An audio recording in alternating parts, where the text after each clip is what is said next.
Si de algo saben las abejas, es de flores. Hay de todo tipo y para todos los momentos. Lo importante no es solo su color, tamaño o forma, sino lo que hace sentir cada una. Y para esos sentimientos trabajan.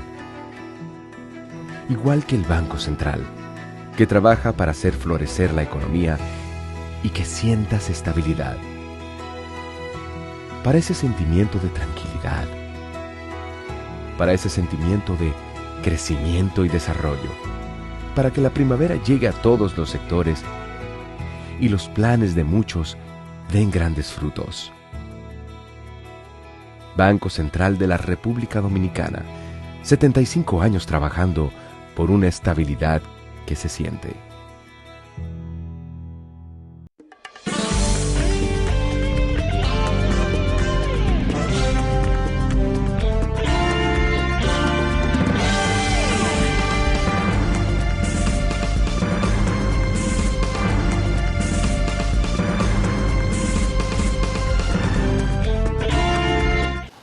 Muy buenas tardes, amables televidentes. Bienvenido a su cita diaria, crepuscular y nocturna en Teleimpacto, que es al final de la tarde despidiendo el sol o comenzando la noche.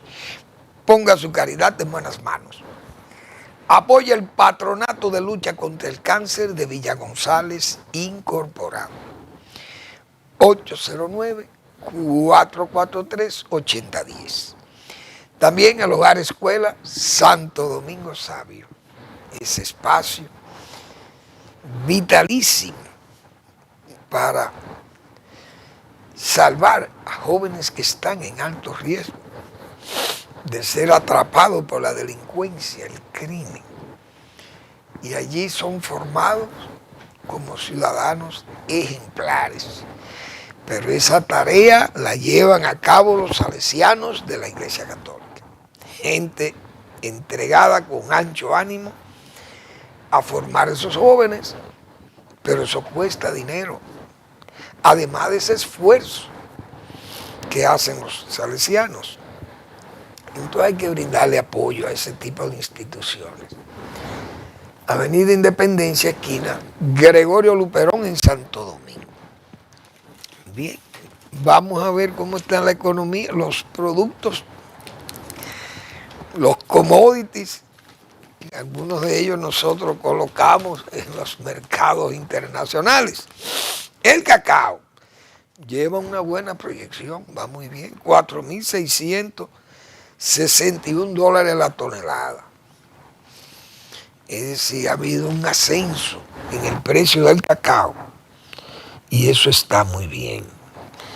Yo dije aquí hace un tiempo, viendo números, estadísticas internacionales del cacao, que las proyecciones de los mercados estaban para los $5,000, que incluso en 2026 podría cerrar con $5,000 la tonelada de cacao y va en 4,661, estamos a mitad de año, es decir que lleva una proyección muy buena porque $5,000. Claro, comparado con los 12,000 de las toneladas del año pasado, esos son ya números respetables, pero eso no se ve todo el tiempo. Y ya un número de $5,000, que sería más o menos la mitad de aquello, sería un punto, yo creo que estaría por encima del punto de equilibrio para los productores de cacao. Es un precio muy bueno. Ojalá pueda seguir subiendo. El azúcar, 13,93, bajó centavos. El café, 2,75,75. El quintal ha bajado, indiscutiblemente que ha bajado mucho de precio el café. Y esperamos que localmente baje el café, porque aquí en este país no es fácil. Aquí los tostadores de café venden el café. Bueno, está caro, hay que venderlo caro. Muy bien. Pero si baja, hay que bajarle el precio. Sin embargo, el precio del café sigue fijo ahí. Entonces, cuidado para que después, cuando comiencen a importar, se le dé libertad a todo el que quiere importar café aquí. Porque, después de todo, la producción nacional es mínima. Y ya el nicho de mercado no es para el mercado local, es para ese mercado internacional, porque es café de aroma, como se dice, café de altura. Entonces, esos son cafés especiales. Ahora, el café común que se está bebiendo aquí, en este país, hoy, que es un café importado de peso robusta, tal vez se mezclen con algunos arábicos y den un sabor más o menos ahí suave. Pero el café arábico, si ha bajado $100, por ejemplo, debe reflejarse en el mercado local. Pero repito, es que aquí la cosa después que suben, los comerciantes de este país y los industriales, le da brega bajarlo. No es fácil, pero hay que estar pendiente de eso porque no hay controles de precios. El mejor control de precios es la libertad de mercado, la libertad de importación, que todo lo que quieran los comerciantes puedan importar su café si lo encuentran a precio económico y competitivo. El petróleo, que amaneció a 73, pero está en 70,91, el petróleo de Texas. Sin embargo, el gobierno, vamos a hablar de eso, el gobierno congeló los precios de los combustibles. Y decíamos, la semana pasada y esta, decíamos, principalmente la pasada, que cómo era posible que el gobierno entonces congelaba los precios como si el petróleo estuviera a $100 o a 98, porque esos precios que tiene hoy son los que tenía a 90 y pico. Entonces tienen 2 semanas congelando, se congelan los precios, pero eso se ve como si fuera un regalo que nos hacen a los consumidores, pero es mentira. No es regalo nada porque el petróleo está a 70, óigase bien, bajó hoy a 70,91. Sin embargo, repito, los combustibles se están vendiendo como si el petróleo tuviera 98. Por eso es que el gobierno no tiene, la gente no le tiene confianza. El gobierno pierde credibilidad con eso. Porque vamos a sincerizar las cosas. Tenemos tiempo hablando de eso. Y los economistas viven escribiendo sobre eso también, porque tienen la razón. Porque es que el gobierno, yo no sé, vamos a terminar para seguir con el tema. El oro, 4.139,47, ha tenido un descenso pronunciado. El dólar está, dice aquí, 58.74 y 59 a la venta, cosa que es falsa. El dólar está a 57,10 o con 15, que ayer estaba a 56 en los bancos de este país. Entonces compran a 56 y venden a 60. Yo creo que eso es mucha la ganancia de los bancos. Hoy subió a 57,15. Todavía está muy por debajo porque venden a 60 y algo. Entonces se están ganando 3 puntos. Es muy alto para los bancos, pienso yo. Yo no sé, estas reformas. Hoy yo leí lo que decía Paliza, o lo que dijo en el periódico, recogió una información, el ministro de la Presidencia. No, esto no es una reforma, ni es, como él dijo, y no es un plan anticrisis, porque no existe crisis. Entonces, el señor Paliza ha señalado que esto no es una reforma. ¿Dónde fue que leí eso? Esto no es una reforma, dice él. Y si no es una reforma, tampoco es un plan anticrisis, por todo lo que hemos dicho, porque no hay crisis. El dólar barato, las remesas altas, las exportaciones crecidas, las exportaciones de zona franca crecidas. ¿Qué más? El empleo, el crecimiento de la economía, más de 4. El crédito sigue ahí activo. Las tasas, bueno, están invariables por el asunto de las tasas norteamericanas. La inflación 0.35 por encima de la meta. Es decir, no hay crisis. El petróleo, miren por dónde que está, el 70, y se está vendiendo la gasolina como si estuviéramos en crisis. Pero el petróleo está a 70,91. Entonces, el término anticrisis perdió vigencia, se cayó. El gobierno sabe que eso se perdió. Y la oposición criticó eso, no hay crisis. Bueno, el gobierno no le ha dado el calificativo de reforma porque entiende, ya el propio Magín Díaz, el ministro de Hacienda, ha dicho, no, esto no es una reforma porque la reforma tiene que ser más profunda. Esto es como un paliativo, una medida que hemos tomado ahí. Ahora, dice el señor Paliza, ha señalado, dice, yo me reí porque uno tiene que reírse. Dice que esto es un plan integral para dar más facilidades, estímulos y oxígeno a la clase media y pobres. Decía Cuchito Álvarez, sopla, Dios mío. El gobierno mismo se ha encargado de autocriticarse, porque lamentablemente el nombre de anticrisis al plan se cayó. El nombre de reforma no aplica, porque la reforma tiene que ser mayor, más profunda. Ahora resulta que es un plan integral para beneficiar a los pobres y a la clase media. Y eso no debe ser, porque es que se pierde realmente. Se pierde la confianza en los gobiernos. Los gobiernos no pueden hablar así. Pero es que este es un gobierno que no tiene vocero. El presidente, que era el vocero cuando tenía la semanal, abandonó la semanal y han como dejado, el gobierno lo han dejado en banda. Todo el mundo es vocero del gobierno. Y eso se pierde la credibilidad primero en la vocería del gobierno y segundo en sus acciones o sus políticas.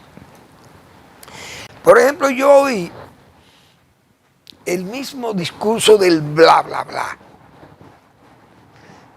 El hombre, diríamos, uno de los zares del agua potable de la administración pública es la dirección de INAPA, el director de INAPA. Entonces dice el director de INAPA, bueno, este país no puede seguir así. Tenemos 18 entidades que son las que se encargan del agua en el país. Eso hay que cambiarlo, hay que mejorarlo, porque eso no puede ser y eso hay que reagrupar y traer. Muy bien, excelente. Pero señor, ministro del agua potable y del alcantarillado del país, donde no hay corporaciones como Corazán o la CAS. Señor, la ley de agua tiene 20 años, nadie sabe cuántos años tiene eso. Ustedes llegaron al poder hace 6 años. Y yo recuerdo aquel foro del agua o aquella mesa del agua o una reunión sobre el agua que el ministro de Economía de ese momento, que era el señor Seara Jato, señalaba que ya ellos tenían su plan, un diseño de plan de agua y que eso era un plan de 8.000 millones de dólares para resolver el problema del agua. Bien. Un gobierno iniciándose. Pues hay que tener la esperanza de que se va realmente a trabajar en eso. No se trabaja, se habla, se dice, se anuncia, porque todo es video y foto, o foto y publicidad, o cálculo y publicidad. Entonces, así no se puede llegar a nada. Ahora se queja el ministro del agua, se queja que eso está muy disperso, que hay demasiadas instituciones y que no se avanza. Pero ustedes son los que tienen que avanzar, porque ¿de quién es el Congreso? Ese Congreso dio una prueba ahora de rapidez. Bueno, que venció la expresión de que la mediocridad se nutre de la rapidez. Y aprobó esa ley en segundos. Ley del plan anticrisis, ahora plan integral para ayudar y meterle oxígeno a los pobres y a la clase media, dice el señor Paliza. ¿Y por qué ese Congreso tan dócil, tan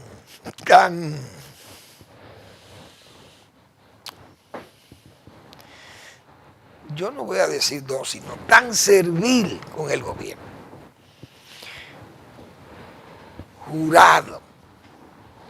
Jurado incondicional con todo lo que pida el Poder Ejecutivo.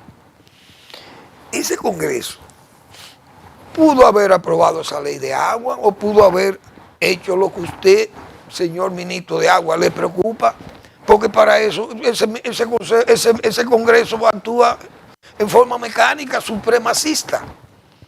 Entonces, ¿cuál es el problema? ¿Son ustedes el problema entonces? ¿Para qué el pueblo le dio esos poderes?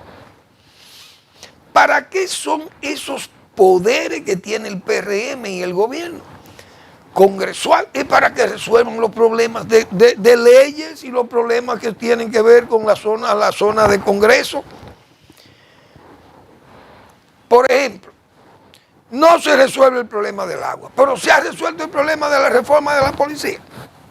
Se ha resuelto el problema de la reforma a la seguridad social.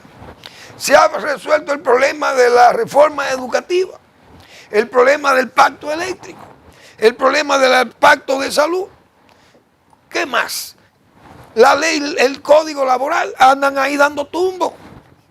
Y ustedes no resuelven. Sin embargo, vamos a cambiar la Constitución. En segundo trabajó el Congreso para cambiar la Constitución, algo tan serio. O para aprobar esa ley de impuestos, de reforma de impuestos. Entonces, ¿quién es que está hablando pamplina en el país? Porque para eso que ustedes tienen los poderes, actúen. Le pasa como le pasó al PLD. El PLD decía que no se podía avanzar porque ellos no tenían Congreso. Muy bien, un Congreso para el progreso. Se le dio una mayoría. Pero no una mayoría supremacista, no, una mayoría celestial, como se dice. Eso fue Dios, era para que hicieran un Dios vivo. 30 senadores, creo yo que eran 30 o 31. Igual que el PPH y el PRD en los tiempos de Hipólito Mejía.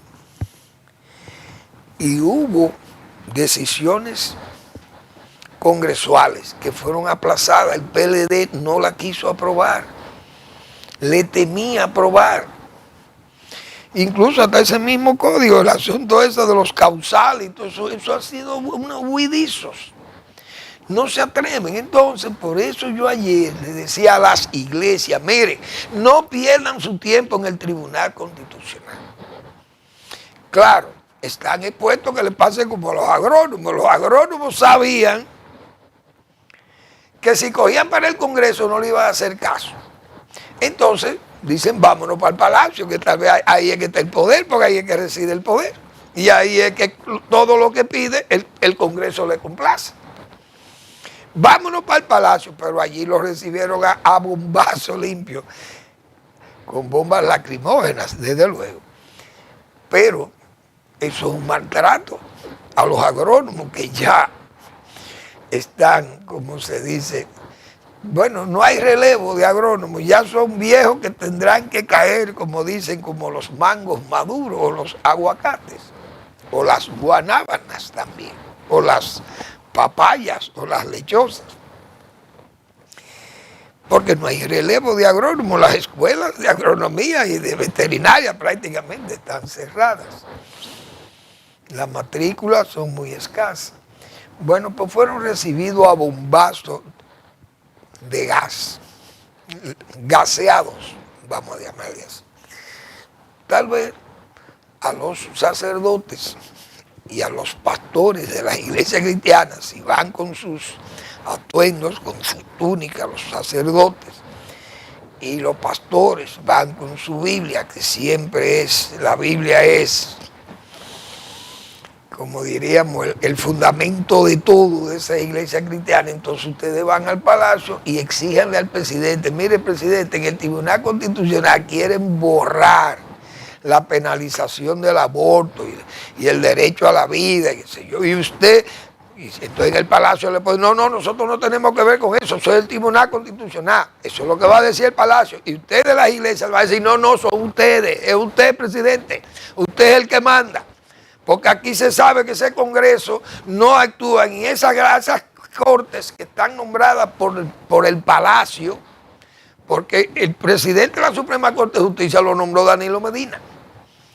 Ese si lo sustituyen va a ser de Luis Abinader, el que lo va a sustituir, pone uno de Luis, porque así es que está esto diseñado. Entonces, no vayan para allá porque es hacer como el toro de Juan Bosch. Lárguense para el Palacio a protestar. Así, por eso tenemos que criticar esas pamplinas que hablan estos funcionarios, porque ahora son todos voceros de todo y únicos, diciendo cosas. Pero no es hablar y vocear cosas, es hacer. Miren, vamos a someter un proyecto de ley, nosotros desde INAPA, vamos a hacer un proyecto de ley para resolver el problema del agua aquí, vamos a hacer la ley de agua, se tiene que aprobar para que ya se acabe definitivamente con estas vacilaciones. Vamos a hacer la reforma policial para acabar ya con terminar con este asunto. Pero no hacen nada, solamente hablar, porque es postalista, es foto y publicidad. Y con eso no llegamos a ningún lado. Nos vamos a quedar en la estación del desamparo. Como están las 12 reformas anunciadas en el 21 y todavía vamos en el 26 y no hay una reforma que se haya sacado aprobada de ahí. ¿Qué se va a esperar? Total descrédito en la confianza en las autoridades. Vamos a la pausa.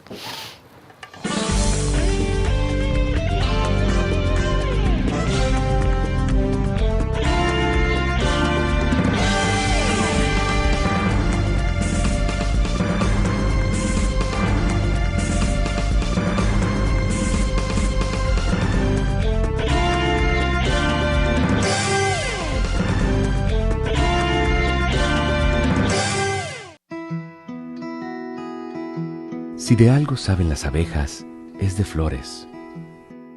Hay de todo tipo y para todos los momentos. Lo importante no es solo su color, tamaño o forma, sino lo que hace sentir cada una. Y para esos sentimientos trabajan. Igual que el Banco Central, que trabaja para hacer florecer la economía y que sientas estabilidad.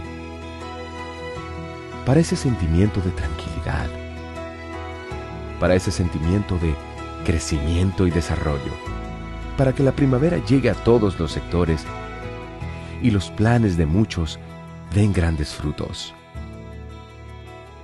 Banco Central de la República Dominicana, 75 años trabajando por una estabilidad que se siente.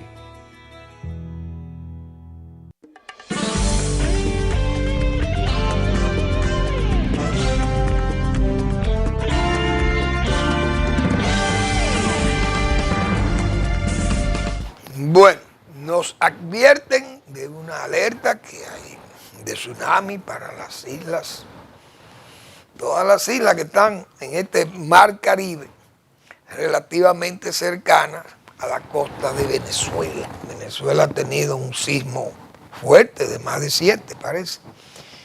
Y eso es peligroso porque eso puede trasladar esas ondas. Levantan un oleaje alto ahí y puede afectar. Esa islita de Sotavento, principalmente esa islita tan pequeña que están ahí, son atolones cerca de la costa de Venezuela, allá en el Caribe Oriental, pero Puerto Rico, que también es una isla muy pequeña y tiene fácil entrada también. Nosotros tenemos áreas también que pueden ser afectadas. Tenemos un farallón ahí que Dios no ha dejado, que protege por lo menos una parte de la ciudad, porque ese farallón, pero señores, lo que vive en ese farallón, entre ese farallón y el mar, vive la mitad del país, de la capital, de gente. Entonces hay que estar alerta, todas las familias que están cercanas a la costa del Mar Caribe. Es una buena advertencia. Pero vimos un tsunami económico también, digo yo, un tsunami de gasto, porque la verdad que son cosas como que no tan pensadas. 7 vicecónsules se nombran en Haití, la mayoría. De que en Mansepiter y en Belader, pero vicecónsules, ¿para qué? Porque ni siquiera los cónsules, o no están de que suspendidas las visas para los haitianos. A menos que sean haitianos, comerciantes, que vengan a comprar y cosas, bueno, no le va a negar una visa. Pero, consulado en Belader, consulado en Ansepitri, vicecónsules, 7, pero, señores, pero ¿y qué es lo que, para qué? ¿Por qué es lo que estamos haciendo, por fin? Trabajamos con la cabeza y lo desbaratamos todo con los pies, le damos patadas, como se dice, a todas las decisiones que se toman, pero es que este gobierno es enemigo de la austeridad. Porque en una situación de usted justificar ahora mismo una reforma como se ha hecho ahí, impositiva, mínima, pequeña, mal calificada, lo que fuere, pero hay afectaciones. Y que usted siga nombrando un grupo de guanajos, como se dice, de zánganos, gente que no va a hacer nada, que lo más que van es a traficar a Haití, lo poco que puedan conseguir por ahí. Un país como está ese, que no hay seguridad de nada, ¿para qué que estamos nombrando? No hay dominicano que vaya a Haití, ¿a qué va a ir ahí? Entonces el gobierno dice que nombrando vicecónsules y asistentes de vicecónsules, son cosas de loco. Pero este es un gobierno manirroto, como se sabe, no tiene control del gasto. Y eso es, como se dice, eso es cultura manirrota de administrar el gobierno. Porque esas cosas, señores, eso hay que pararlo, todos esos nombramientos, en vez de reducir esas nóminas, todo ese cuerpo diplomático. Ustedes saben el dinero que se gasta en ese Parlamento Centroamericano, 2.000 millones miles de millones de dólares, porque hay que pagarle en dólares esos zánganos. Gente que no hace nada. Y que son espacios solamente, bueno, muchos de ellos espacios para cubrirse de las posibles o potenciales persecuciones que puedan hacer. Bueno, no andamos bien. Yo muchas veces he tenido que decir aquí, gobiérnesenos, porque la verdad que tiene que haber una gestión de gobierno, señores. Yo no voy a entender estas cosas. ¿Y por dónde que andamos? Como se dice. Eso no puede seguir así. Tiene que gobernársenos. Pensar uno que en estos años de gobierno se han manejado tantos miles de millones de pesos y dólares y que este país todavía acuse problemas graves de agua potable. Tiene que servir agua potable porque está bien, las fuentes pueden estar lejanas, pero hay los recursos y las tecnologías y traigo el agua, por lo menos vamos a servirle agua. Vamos a servirle aulas a los niños que están sin aulas. Y que peligran nuestros niños de ir a las escuelas porque los niños haitianos ocupan el espacio de los niños dominicanos. Entonces, gobiérnesenos. Porque eso no es gobernar un país.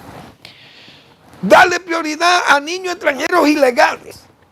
Y a los niños dominicanos no tienen espacio para ir a la escuela. Esos son titulares de periódico. Esas cosas. Yo por lo menos las calles he visto que están haciendo, las horadadas calles de la ciudad.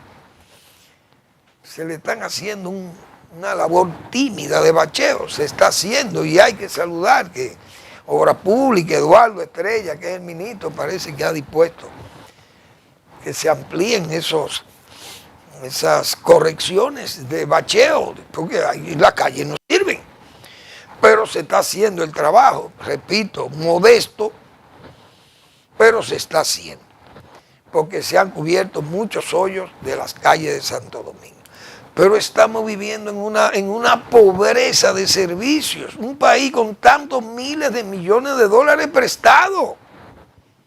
Y seguimos gastando el dinero en nóminas y en zánganos. Y con limitaciones. Agua, 2 días a la semana le mandan agua, sirven el agua, si suele llegar, digo, no, qué sé yo, y las comunidades de allá, de la zona precisamente que está cercana a la zona del mar, a la costa, todas esas barriadas ahí no tienen agua. 2 días a la semana le pueden mandar agua allí, no sé. Es decir, cuando suele llegar, el país no puede vivir en esas precariedades, las comunidades pidiendo que le ayuden, que le hagan aquello, que le regalen un camino, que le pongan asfalto a aquello, áreas que uno sabe que las lluvias, en áreas de lluvia deterioran mucho los caminos, pues hagamos el trabajo asfáltico, hagámoslo allí, en esas áreas que están con esas dificultades que se deterioran por las lluvias, la zona más seca, dejen de eso para más luego, las prioridades. Pero es que yo no veo como que se hacen las cosas. Bueno, vi ahí una auditoría ahora, agricultura. Yo no quiero pensar que la Cámara de Cuentas le está haciendo una auditoría a Oliverio Payá. Yo he dicho aquí que Oliverio Payá, primero, es un hombre serio, un productor de este país que nadie le puede cuestionar su calidad como productor y como técnico, como ingeniero agrónomo. He visto que se ha publicitado con mucho alborozo la gente de la Cámara de Cuentas, que están auditando agricultura, pero a quien deben auditar es la gestión anterior de agricultura, la del señor Limber Cruz. Y esa manga que había ahí del desorden que hubo ahí, yo espero que esa auditoría revele todo lo que se dijo aquí y se dijo por todo el país de las acciones que en cualquier código penal se puede decir que eran acciones delictivas, muchas acciones que se tomaron ahí. Bueno, y que se está auditando y la Cámara de Cuentas ha anunciado eso con bombos y platillos. Muy bien. Vi la señora presidenta muy contenta de que se ha iniciado ese trabajo. Pero al nuevo rector de la UAS, el señor Axjana, el doctor Axjana, que ordene una auditoría porque esa UAS maneja 9,000 o 10,000 o más millones de pesos al año. Y eso nadie sabe lo que sucede allí.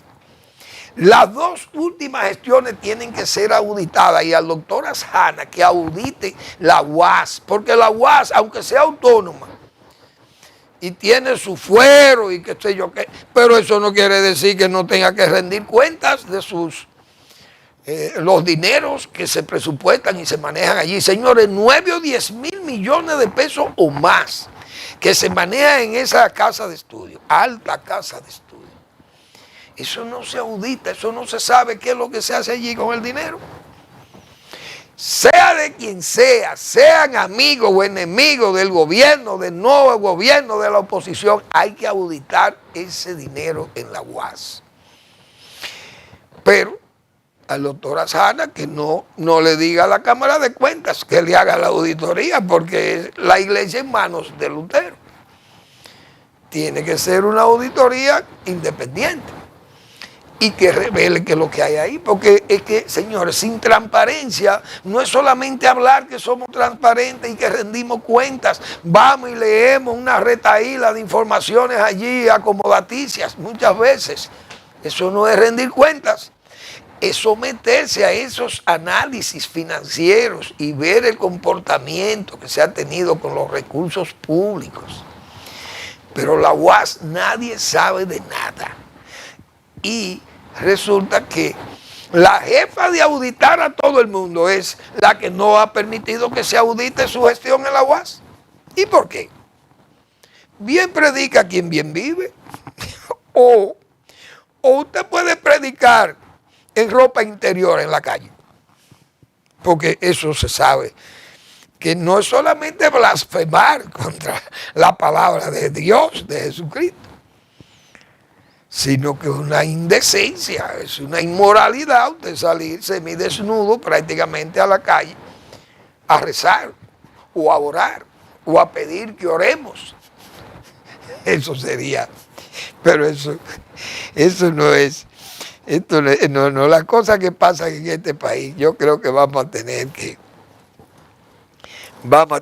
revisar. Bueno, vi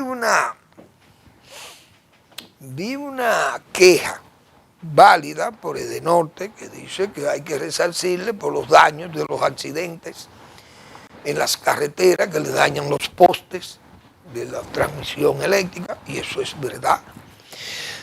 A mí siempre me ha llamado la atención que Obras Públicas no le cobra a las aseguradoras de este país que aseguran los vehículos. Si un vehículo a alta velocidad o a no alta velocidad, pero se revienta un neumático, tiene un accidente, se duerme o borracho o en defensa de un choque que le van a agredir y usted se defiende y tiene que lanzarse por a una baranda, a un barandado de un puente o de las cunetas que van, esas barandas que van y usted la destruye, pero el seguro de ese vehículo tiene que cubrirle eso a Obras Públicas. Aquí Obras Públicas no cobra ese dinero, ese daño no lo cobran, y las aseguradoras aquí que aseguran vehículos tienen que pagar esos daños. Entonces el Estado tiene que cubrir esos daños. Pues esa queja de Edenorte yo creo que es válida también. ¿Quién le paga estos daños? Todos estos vehículos que se estrellan contra los postes de luz o de transmisión de energía. Y esos son daños que entonces la empresa, son dinero que pierde, son recursos que pierde. Sin embargo, los seguros cobran y ganan. Aquí no hay una compañía de seguros que quiebre, que esté quebrada. Bueno, las que han sido manejadas en forma díscola. Pero a los aseguradores les va muy bien aquí. No es justo realmente que las carreteras estén, su sistema de barandados, de puentes y cunetas, etcétera, estén destruidos con choques de vehículos, se estrellan contra ellos, lo dañan. Obras Públicas tiene que ir a cambiar aquello. ¿Y por qué? Igualmente pasa con el rodaje, el pavimento. Muchas veces nos hemos quejado acá, se lo decimos incluso a las autoridades, la gente de RD Vial. Las sobrecargas en las carreteras dañan los pavimentos. Vehículos que andan con 14 ejes, quién sabe cuántos ejes, muchísimas gomas, cargas pesadísimas. Oh, y las balanzas para pesar esos camiones, esos vehículos de alto rodaje, vamos a llamarle así. Esos vehículos con esas cargas poderosas que tienen dañan los pavimentos. ¿Y quién paga el daño del pavimento? El seguro de esa empresa pagan los daños. Tiene que el gobierno hacerle frente al daño, RD Vial, Obras Públicas, etc. Pero hay que instalarle las balanzas o condenar a esos camioneros que hacen mal uso de las cargas y dañan e incluso debilitan infraestructuras como esos elevados. Por ejemplo, ese elevado de los Alcarrizos y un elevado que está frente a la entrada de Mano Guayabo, ahí en la carretera Duarte. Esos elevados pasan esos camiones por ahí arriba. Y uno no sabe cómo se deterioran esas infraestructuras con esas altas cargas o esas pesadas cargas. Pero eso no se fiscaliza en la carretera, no hay balanza para ello. O por lo menos yo no lo he visto. Me habían dicho en RD Vial que estaban contactando unas balanzas en Puerto Rico, que parece que están funcionando en Puerto Rico, y son balanzas que permiten pesar esos vehículos muy, muy pesados y de muchos ejes. Pero no sé si hasta ahora la han instalado o no. Pero así hay muchos daños que tiene que absorberlo el Estado sin necesidad, porque las compañías de seguro, repito, están ahí, cobran su seguro. Todos los vehículos que andan con rodaje aquí tienen que pagar su seguro. Entonces, si usted hace un daño a una propiedad pública, el seguro debe pagar eso. Repito, obra pública yo no sé si lo reclama o si tendrá derecho a reclamarlo también, pero entiendo que sí, porque es una propiedad que la daña a un vehículo privado, asegurado con una empresa privada también, que no es pública. Pero estamos en un país donde cada quien hace lo que le da la gana. Bueno, ayer nosotros hablábamos de lo que se percibe como una crisis interna en los partidos, principalmente el PRM tiene ahora. Todavía en el PLD esa lucha no se ha intensificado, porque el nuevo ingrediente que llegó a la lucha, que es el señor Gonzalo Castillo, todavía no se ha lanzado formalmente a hacer campaña y a demostrar que él tiene la fuerza de ser el candidato mañana de ese partido para las elecciones. Pero uno sabe que eso puede derivar en algunos disgustos, gente que se sienta tal vez afectado por el liderazgo que de ese partido pueda influir en eso, cosa que si hay una posición democrática nadie se puede poner bravo, porque incluso Danilo Medina, si quiere apoyar a uno de los candidatos, en este caso se sabe que él es el que está apoyando a ese señor, que no quería ni había dicho nada, que incluso había dicho que no le interesaba, pero es el precandidato.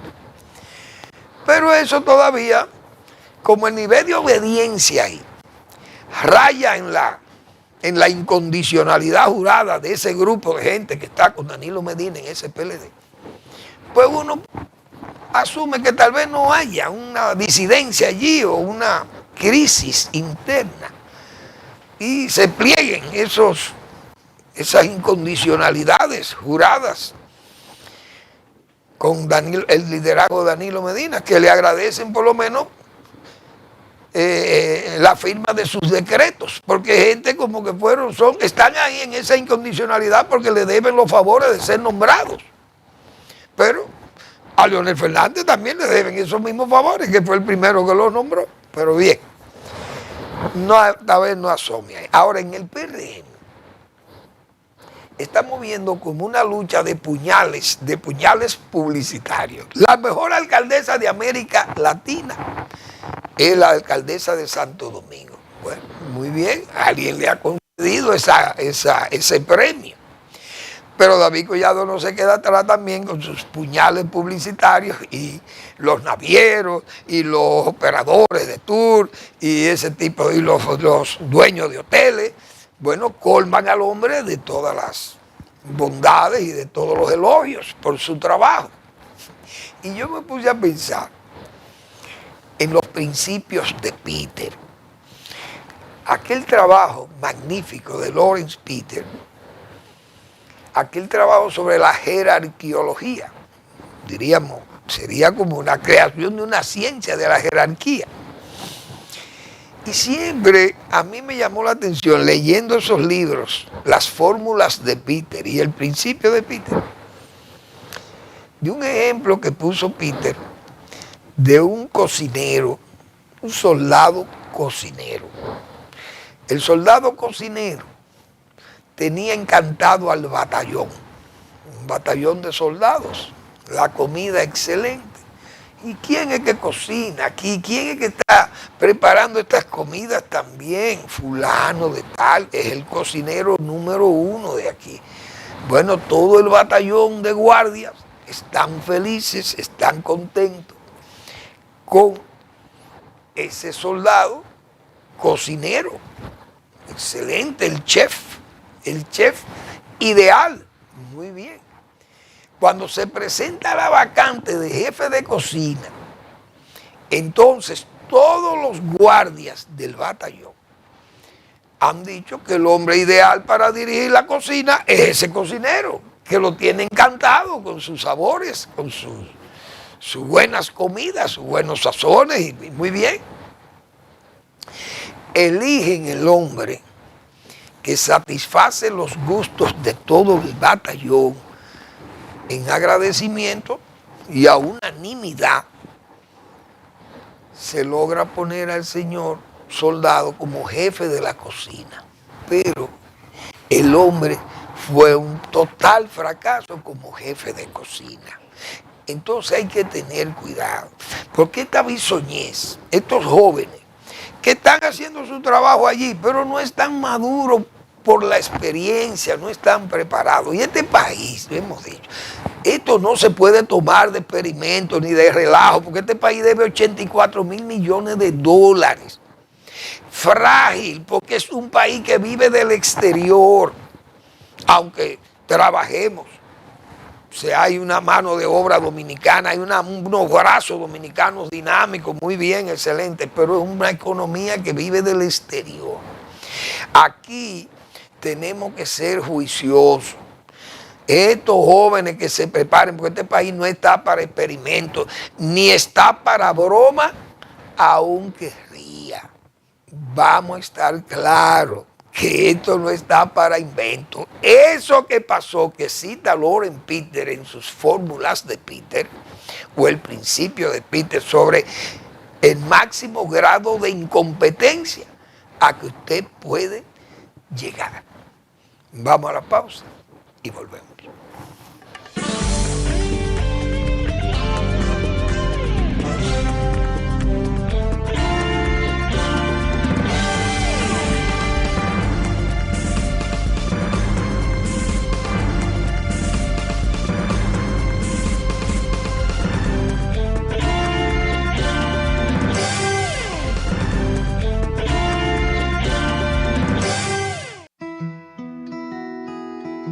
Si de algo saben las abejas, es de flores.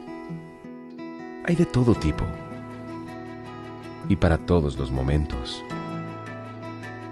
Lo importante no es solo su color, tamaño o forma, sino lo que hace sentir cada una. Y para esos sentimientos trabajan. Igual que el Banco Central, que trabaja para hacer florecer la economía y que sientas estabilidad.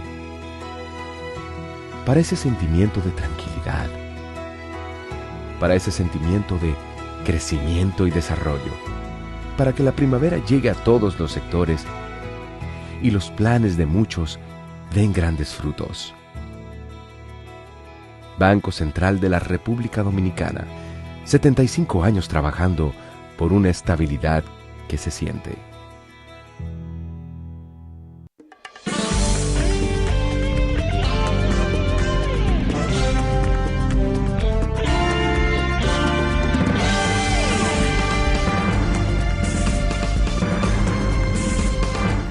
Yo viendo lo que sucedió ahora en Cuba con la muerte del señor Ramiro Valdés, uno de los pilares de la revolución, hombre que venía en las luchas desde Sierra Maestra con Fidel Castro, con los Castro, y Guevara y el grupo de acompañantes en esa campaña guerrillera de Fidel Castro, Ramiro Valdés. Pero ese señor, señores, fue una especie, ese es una suerte de el Johnny Aves de Trujillo aquí. Un hombre que participó en todas esas represiones, en todos esos diseños de muchísimas arbitrariedades cometidas por ese régimen cubano. Entonces en Cuba, como este castrato ha tenido un ejercicio tan largo de más de 60 años, 67 años, de castrato, señor. En Cuba se han generado una serie de héroes y heroínas de la revolución y de la patria.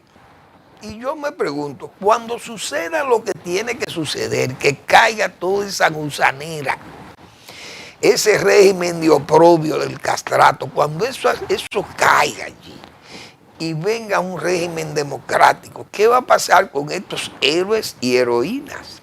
Esa gente tendrán que sacárselo de esos panteones, sacarlo de allí y ponerlo en su puesto. Heroínas, la compañera Celia Sánchez, la compañera, no me acuerdo cómo se llama, Vilma Espín, heroína de la patria. y la compañera Celia Sánchez, heroínas de la patria cubana. Igual que Ramiro Valdés o el Che Guevara, señores, y todos esos generales, compañeros de Fidel Castro. Yo quiero que me digan a mí qué va a pasar cuando esa revolución se disuelva aquello. Porque eso va en camino, tendrá que caer como las gusaneras, caen los gusanos. ¿Qué va a pasar? Ese pueblo cubano que yo he dicho tantas veces aquí es un pueblo mal agradecido. Leonor Pérez, señores, la madre de José Martí murió en la pobreza en Cuba, esa misma Cuba que ustedes ven aquí. La Cuba que no pelea sus guerras, como he dicho tantas veces aquí. Gómez, ustedes saben las miserias que pasó Máximo Gómez, las traiciones, la pobreza, el hambre que pasó Máximo Gómez, un hombre que dejó su vida allí. ¿Con qué le pagaban? Con muchísimas insensatez y con olvido y todo aquello. Eso ha sido Cuba. Ese pueblo que a Manuel de Jesús de Peña y Reynoso ni se acuerdan quién fue ese caballero. Hasta Céspedes, después que Céspedes murió, todos esos traidores generales y de todos se olvidaron de hombres como Muley de Pradel, que yo lo he mencionado tantas veces aquí. A Muley, un intelectual, Muley de Pradel. Esos dominicanos, Marcos de Rosario, esos fueron olvidados en Cuba, ni saben ellos quiénes fueron esa gente. Ese es el pueblo cubano. Ese mismo pueblo que en la guerra larga de los 10 años sacaron de circulación a Máximo Gómez, todo ese grupo de traidores que habían ahí. En la guerra chiquita tuvo Gómez también, ninguneado por ese grupo de generales, traidores, después que murió Céspedes. Sin embargo, Gómez, señor, un hombre tan desprendido, vino Martí aquí a conquistarlo y a decirle, mire, yo no le puedo garantizar más que la insensatez y la ingratitud del pueblo cubano. Ustedes saben lo que es eso, y Gómez tiene que volver a sacrificar su vida, su familia, su hijo, Francisco Gómez Toro, que murió. Oiga, a liberar a Cuba en la tercera campaña de independencia del 1898. Y ese hombre, Dios mío, que debe ser venerado en Cuba. Y el señor Fidel Castro, yo leí una vez que dijo que el mejor amigo internacional de toda la historia de Cuba se llamó el coronel Chávez. Que yo me acuerdo que hasta escribí en el Listín Diario. Pero y Gómez, aquel extranjero que fue Máximo Gómez, el generalísimo que dejó su vida, su hacienda, su familia. Luchó por Cuba en las 3 campañas de la independencia, en la guerra grande, en la guerra chiquita y en la guerra última del 98. Gómez, el Maximiliano Gómez, Máximo Gómez Báez, señores, y Fidel Castro niega esa colaboración internacional, dice que el mejor amigo de toda la historia de Cuba se llamó el coronel Chávez, porque le mantenía su régimen con la dádiva del petróleo, se olvidó de un hombre como Máximo Gómez. Pero eso es el pueblo cubano, un pueblo que se olvida de sus héroes y sus heroínas. Repito, Leonor Pérez murió en la pobreza extrema, cuidada por una hija ahí en La Habana, murió muy pobre, la mamá del apóstol de Martí, porque para eso los cubanos siempre son muy activos, para esos elogios y esa grandilocuencia, y al final se olvidan de sus hombres y mujeres y no pelean sus guerras. Les invito a que lean al doctor Marino Vinicio Castillo, que los miércoles publica su blog La Pregunta. Trump y la paz en Medio Oriente, su lucha contra el narcoterrorismo. Nosotros en el eje de la tormenta 2. Gracias por su atención. Nos vemos mañana en otra entrega de Al Final de la Tarde, Despidiendo el Sol o Comenzando la Noche.